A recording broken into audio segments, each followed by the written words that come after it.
This is the story, the fantastically true story, of Herbert A. Philbrick, who for 9 frightening years did lead 3 lives. Average citizen, high-level member of the Communist Party, and counter-spy for the Federal Bureau of Investigation. For obvious reasons, the names, dates, and places have been changed, but the story is based on fact.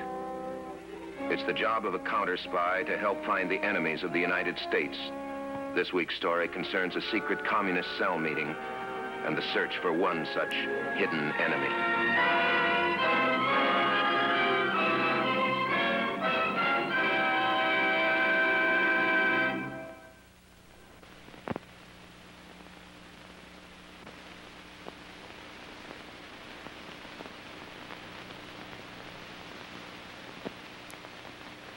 An average day's work in an average office by an average guy.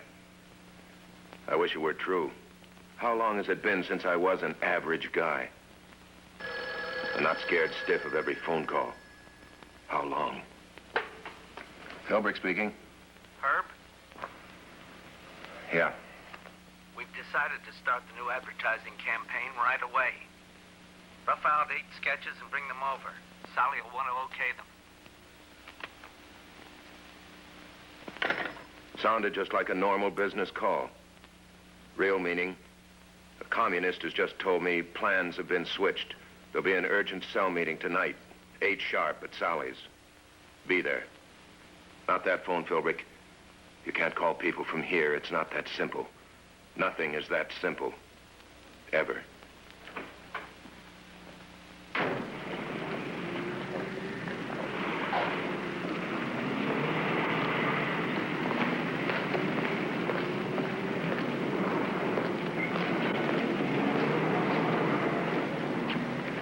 Just one phone call, and I'm suspicious of every person I see. They can't all be communists. They can't all be dangerous. They can't all be watching me.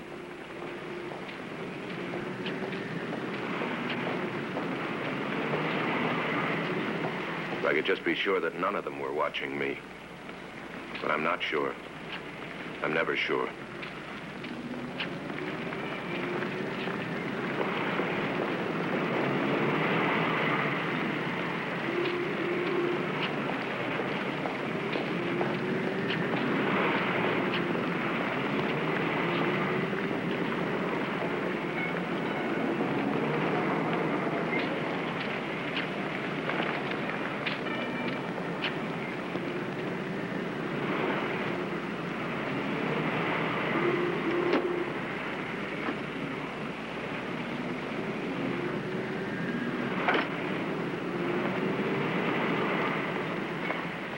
Comrades do have anyone on my trail, this ought to shake them.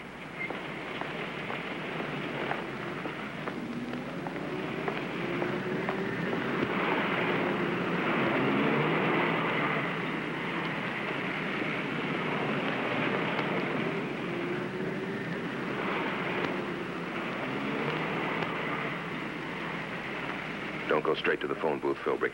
Remember, a straight line is the shortest distance to danger. Pick up some tobacco first.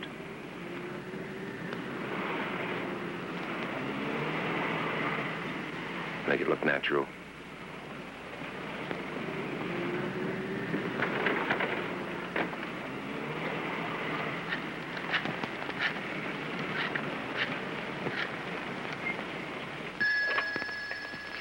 Adam speaking.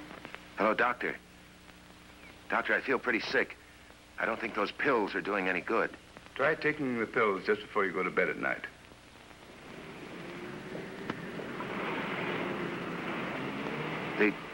The attacks are coming pretty frequently. Very well, then. Start taking the other pills. Take them every 7 hours. That's the main thing.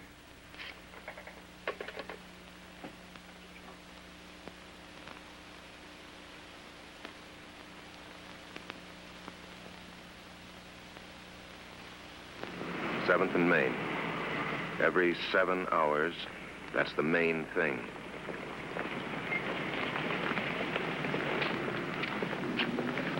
This is the place.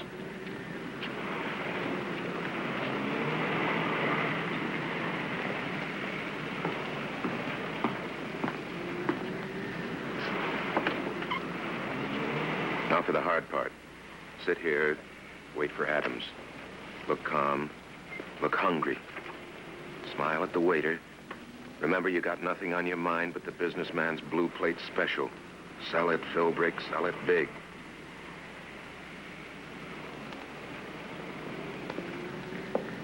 Right on time. Wait a minute. Who's that? Think fast. Are you sure? It's Comrade August, all right. Why does a big wheel in the party show up in the same place with me and the FBI? Call it off quick. Break the contact. We've planned for this. Remember the signal. Use it. See it, Adams. Please see it. Don't miss. Don't let me down.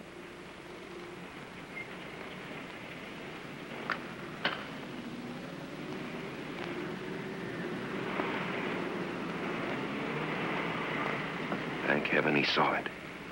Thank heaven for guys like Adams. Right down to the way he flipped that match, straight out in front of him. All I have to do now is leave and walk down the street. He'll make the next move.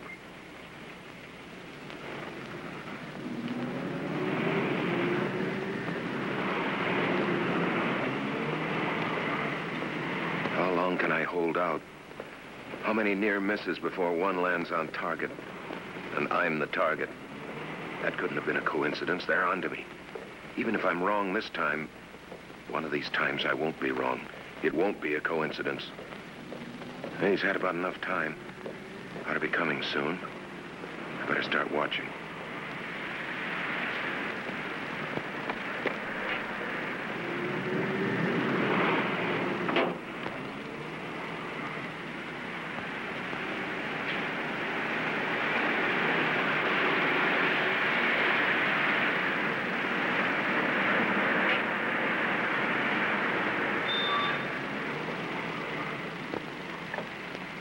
That's the whole story, Adams. I'm through. I've had it. All right. All right? Is that the best answer you can give me? You've done an awful lot, Herb. And I know how rough it's been on you. Nobody could blame you for quitting. I think of friends and good times I've had. And I think of my job and how fast I'd lose it. How tough it'd be to get another one if my boss knew that I'm a communist. I'm worried about my job. I'm worried about my family. I'm worried about my life. I'm just plain yellow. You had me fooled. I know I'm not the only guy doing this kind of work. Why do we do it? You know the answer to that one, Herb. Yeah. Yeah, I guess I do. Okay, let's get back to work. You win as usual. I always feel better after I blow off steam like this. Okay, shoot. What's the score? My cell has arranged an emergency meeting tonight at 8 o'clock, Sally's place. That's over on the east side. I've suspected that it's been arranged in my special honor. Sort of a farewell gesture of the party to Herb Philbrick before he accommodates them by jumping out of a high window. Any special reason to think they're onto you?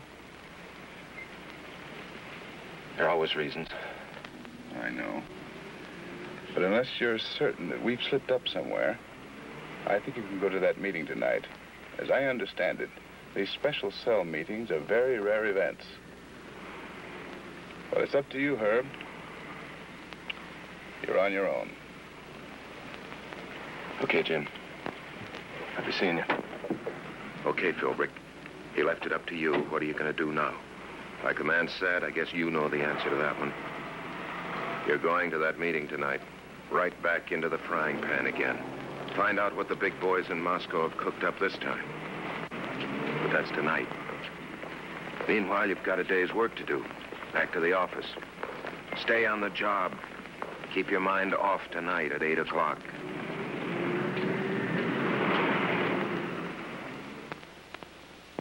Quitting time, Philbrick. Now we really go to work. Just be John Q. Citizen, leaving a hard day at the office. 8 o'clock and that cell meeting will come soon enough.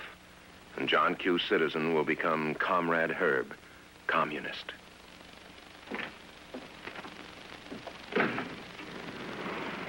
Play it like any other day, Philbrick. Act casual. Say something to the newsboy, the way you always do. Hi, Tommy. How's everything? Fine. Play it easy. No fast moves, no fast answers. Tonight you'll have to talk and act like a true comrade. Naturally and instinctively.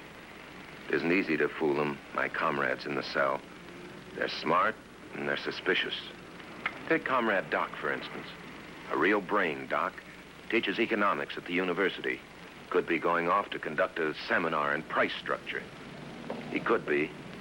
Or like Lothar, another average-looking citizen, owns his own store, an average store. Up front. In the back rooms, he owns nothing. This is owned by the communists. This is a storeroom, a supply depot of communist literature. Or Comrade Bob. A ball of fire in a courtroom, young, aggressive. He's going places. Sure he is. He's going to a cell meeting of the Communist Party. A very special meeting.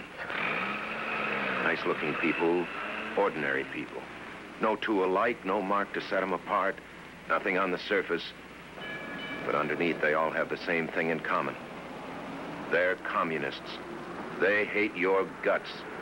They intend to destroy you and your family and everything you hold sacred. And I'm going to meet them at 8 o'clock. I'm one of them.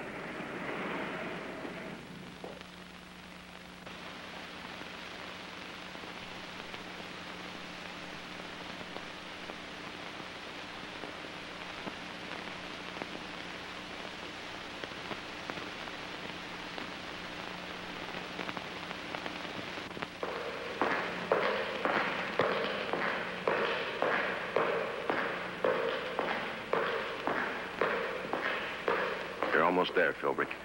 In a few minutes, you'll know if the cell meeting is in your honor. Comrade Sally lives in a high-class neighborhood. If anyone you know outside the party ever sees you down here, Philbrick, brother... Herb Philbrick, what are you doing around here? Oh, no.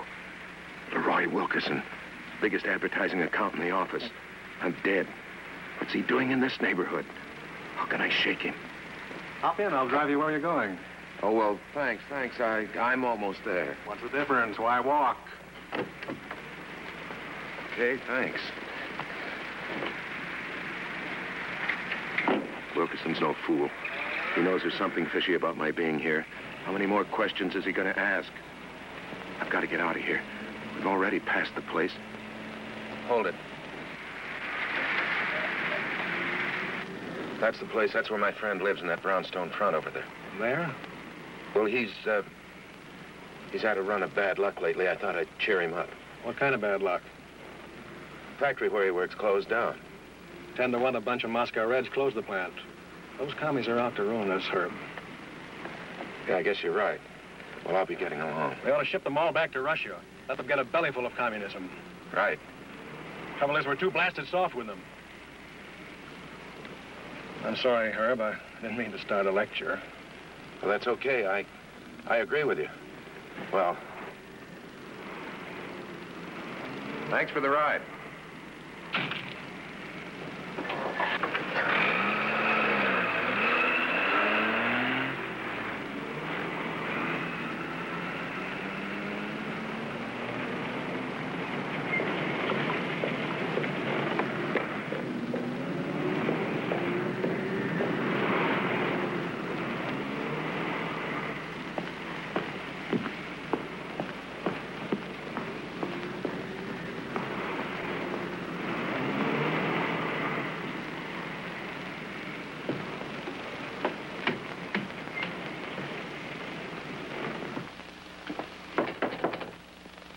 Minutes late. I'll hear about that from Sally. You're late. Yeah, I was trapped. I ran into a guy I knew a few blocks from here. It took me a couple of minutes to get rid of him. I'm surprised you didn't invite him up to meet us. No, look, Sally, I couldn't... Or wasn't he a member of the FBI? Oh, yeah, sure. It was J. Edgar Hoover himself. Evening, comrade. Party joke. Always good for a nervous laugh. Oh, no. My coat. Left it in Wilkerson's car. And he's just the kind of guy who'll go out of his way to get it back to me. If Wilkerson starts knocking on doors, asking for a Herb Philbrick, it can't be Wilkerson. He couldn't have found you so quickly. But what if it should be? What can I do? Hello, Herb. You left your coat in my car. Oh, thanks. Thanks. You shouldn't have gone to the trouble. No trouble at all. I knew just where to find you. And if you should be looking for your pipe tobacco, comrade, you'll find it in your right pocket. Comrade Herb, meet Comrade Leroy. Oh, Herb and I are old friends. Now I'd like to meet some of the other comrades. Comrade Leroy. This is why I wake up in cold sweats. This is the enemy hidden securely under the protection of everyday life, wearing 1,000 disguises. Merchant, teacher, lawyer, housewife, author, worker, or wearing the features of Leroy Wilkerson. Well, I think we better get on with the meeting.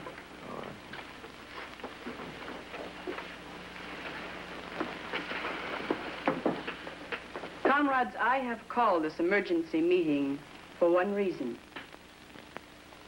To expose a traitor. 4 frightened men trying to look innocent. No, we're not all making reports to the FBI, but we all suffer from party stomach. This traitor has sold out our party, has become a capitalistic dupe, a deviationist. Philbrick, she's talking about you. This traitor is one of the founders of our cell,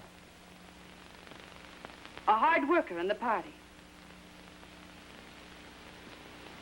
one who has enjoyed every trust and every confidence.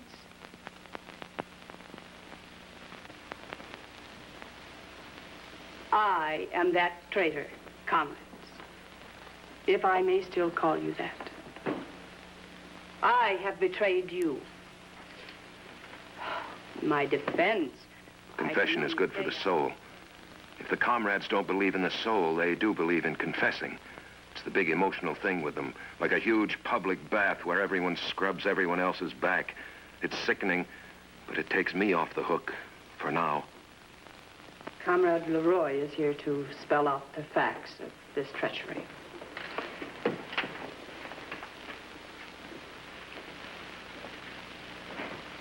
Comrades, Sally has been guilty of following the instructions of a man who has betrayed us.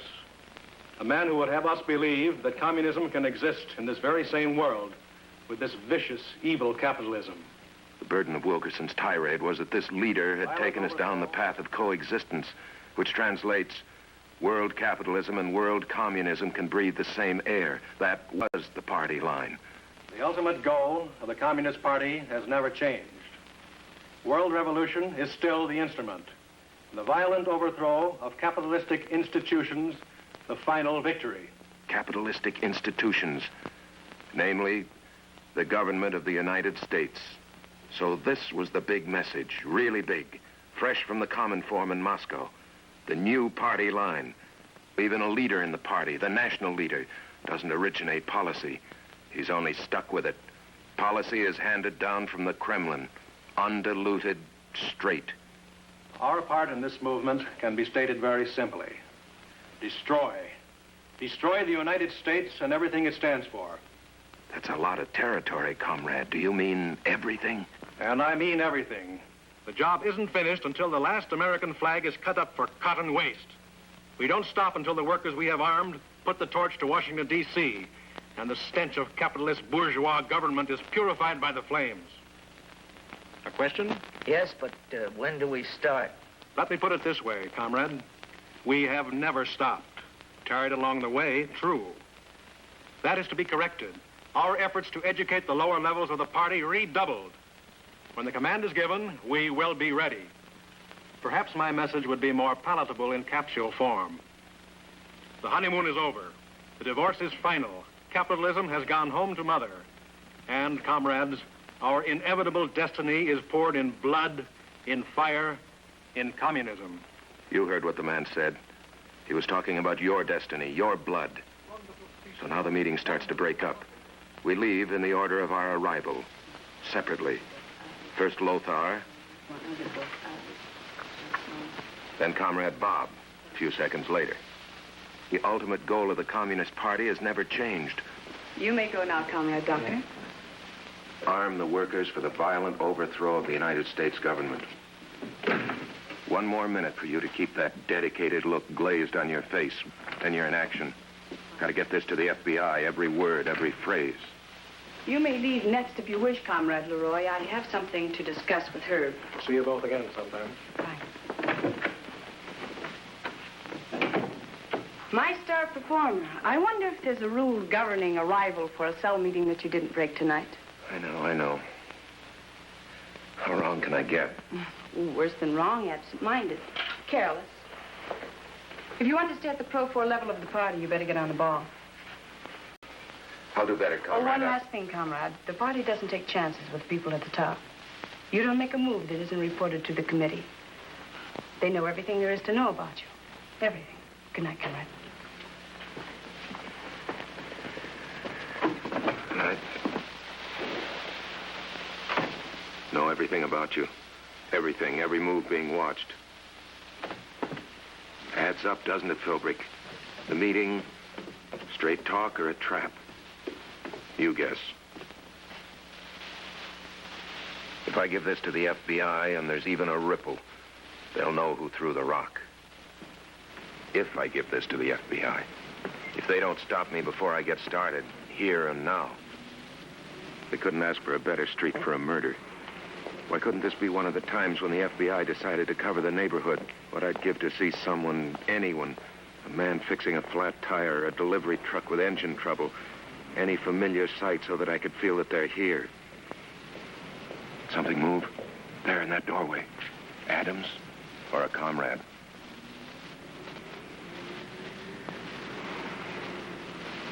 Imagining things, Philbrick. That's dangerous.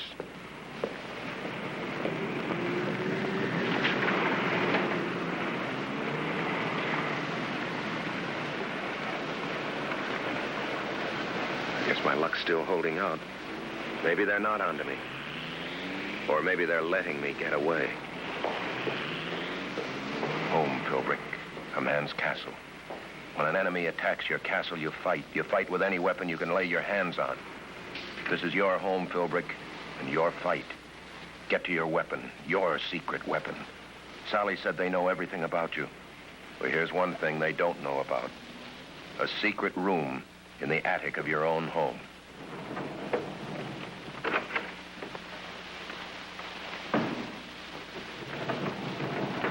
This is it, Philbrick. Now your finger is on the trigger. Your weapon is information. Get that report typed up now.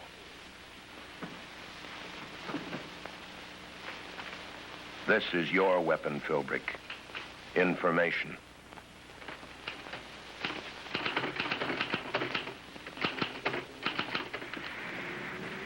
No rest for the wicked, Philbrick, nor the vigilant. How long's it been since you had a full night's sleep? How long?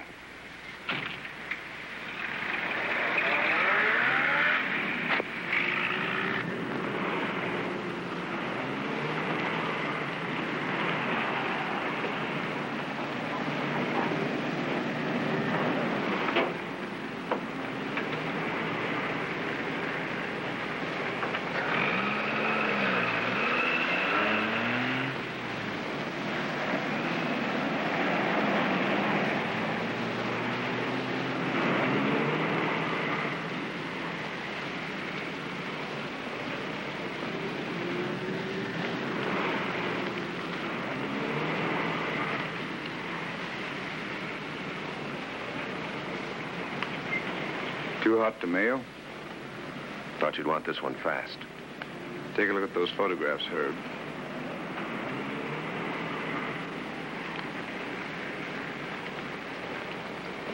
If you don't like your picture, take a look at the others. Pretty good for infrared, don't you think? All the time I was sweating blood, they were there all the time. Federal Bureau of Investigation, Federal Bureau of Miracles is more like it. We know the others, but who's the prosperous-looking stranger, the big executive type? He's the reason for the meeting. The gloves are off, Jim. They're starting to move, fast. How far are they going to go, Herb? Any indication? Quote, we must begin to arm the workers for the violent overthrow of the United States government. You haven't answered my first question, Herb. Who is he? He's big. Awful big. Leroy Wilkerson. Wilkerson. Okay, Herb. This is a link we've been looking for a long time. You're right. He's big. You can be proud of this one, Herb. Be saying you. You can be proud of that one, he said. Proud, yes, but not the pride of a job well done. Rather the pride that gives you courage to keep going on a job far from finished.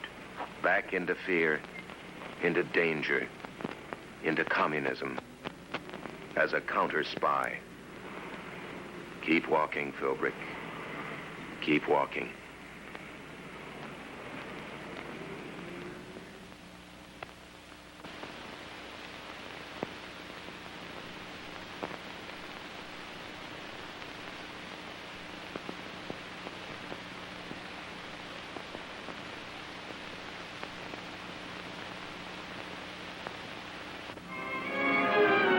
The files of the Federal Bureau of Investigation were completed on Leroy Wilkerson, his real name, his plans, his whereabouts known and reported.